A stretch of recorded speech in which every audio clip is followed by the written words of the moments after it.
시청자 여러분 안녕하십니까?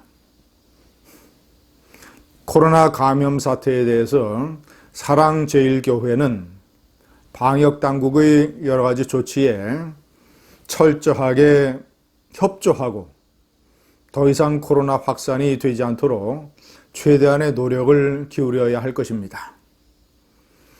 그러나 그 문제와 별도로 전광훈 목사와 사랑제일교회에 대해서 문재인이 벌이고 있는 특정 공격, 이것은 대단히 대통령으로서 문제가 많다고 생각을 합니다.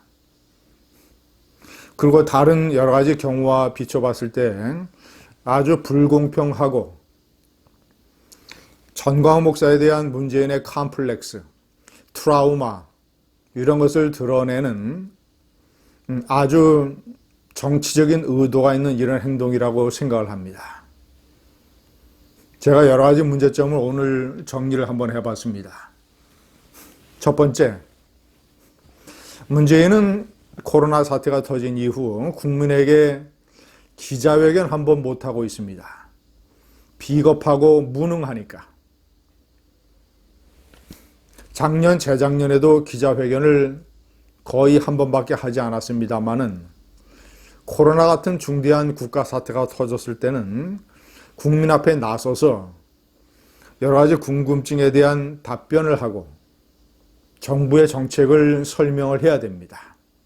국민의 협조를 얻는 호소도 해야 됩니다. 그런데 자신이 없으니까 코로나 문제뿐만 아니라 울산 공작, 조국 사태, 윤석열 총장 사태 여러 질문이 나오면 답변할 자신이 없으니까 비겁하게 친정부 언론의 커튼 뒤에 숨어서 기자회견 한번 하지 못하고 있습니다. 그러면서 전광훈 목사와 사랑제일교회 광화문 집회를 공격을 하는 데는 페북이라고 하는 비겁한 수단을 써서 일방적인 주장만 펼치고 있습니다.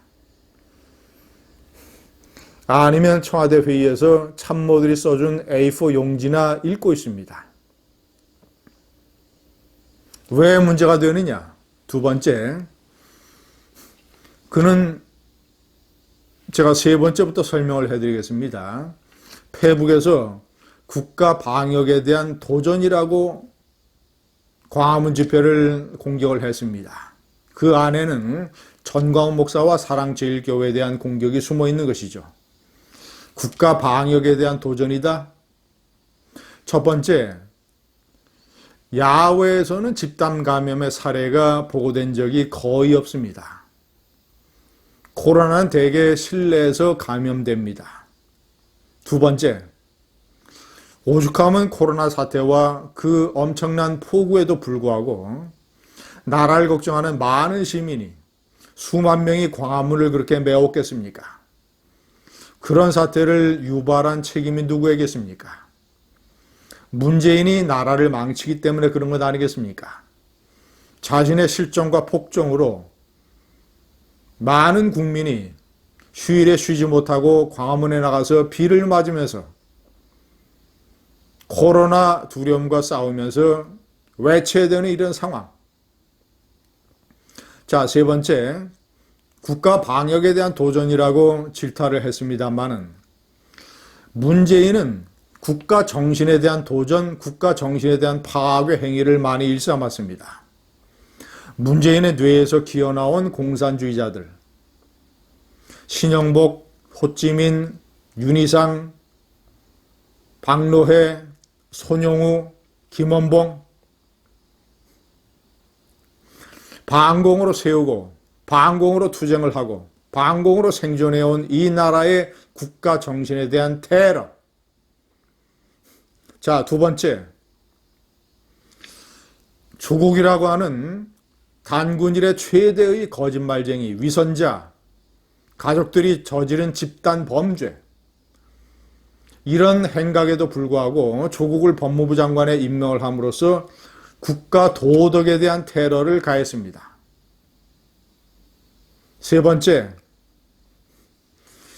광화문 집회에 대해서는 그렇게 특정해서 비난과 질타를 쏟아내면서 정말이지 끔찍했던 민노총의 각종 폭력 집회,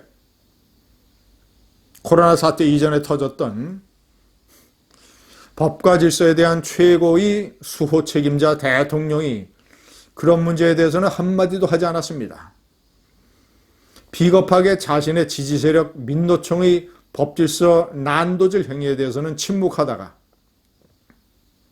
거의 폭력을 행사하지 않은 광화문의 저 폭우 집회에 대해서는 무슨 국가 반격의 도전이라고 하는, 코로나를 이용을 해서 우파를 공격을 하려고 하는, 코로나를 이용을 해서 자신이 폭락하는 지지율을 만회하려고 하는 저런 식의 얄팍한 꼼수를 보이고 있습니다. 시청자 여러분, 문재인의 이런 행동이 왜 나오는가? 다른 특정 집회, 다른 특정 세력에 대해서는 저런 식으로 공개적으로 하지 않다가 전광훈 목사 사랑제일교회 광화문 집회에 관해서는 저런 식으로 나오는 문재인의 심리 구조, 저것은 우파 광화문 집회에 대한 컴플렉스여 트라우마가 있다고 생각합니다. 지난해 10월 3일 개천절 집회, 단군 일의 최대 집회, 그 엄청난 인파가 광화문과 남대문까지 메웠던 그 충격이 문재인의 뇌리를 때린 것입니다. 아, 나를 반대하는 세력이 이렇게 많구나. 이 반대하는 세력의 파워가 단군일의 최대의 집회를 만들어내고 있구나. 또 하나는 전광훈 목사가 이끌었던 청와대 앞에 광야 교회입니다. 늦가을에 그 추운 날씨에도 불구하고 철야로 그것을 지키면서 각종 집회와 예배를 이어갔던 신도들, 잘못된 대통령이 나라를 망치는 것에 대한 온몸으로 저항을 했던 분노의 집회. 좌파는, 흐물흐물한 우파는 두려워하지 않습니다. 좌파가 제일 두려워하는 우파는 좌파만큼이나 도끼 있고 결기 있는 우파입니다. 미래통합당이 못했고 자유한국당이 못했고 많은 시민단체가 못했던 것을 전광훈 애국 세력이 해낸 것입니다. 10월 3일 개천절 집회, 청와대 앞 광야 집회, 광야교회, 이런 우파의 도끼와 결기를 보여준 것이 문재인에게 컴플렉스와 트라우마로 남아 있습니다. 그렇기 때문에 문재인이 저런 식으로 노심초사 파르르 떨며 반응을 하는 것입니다. 감사합니다.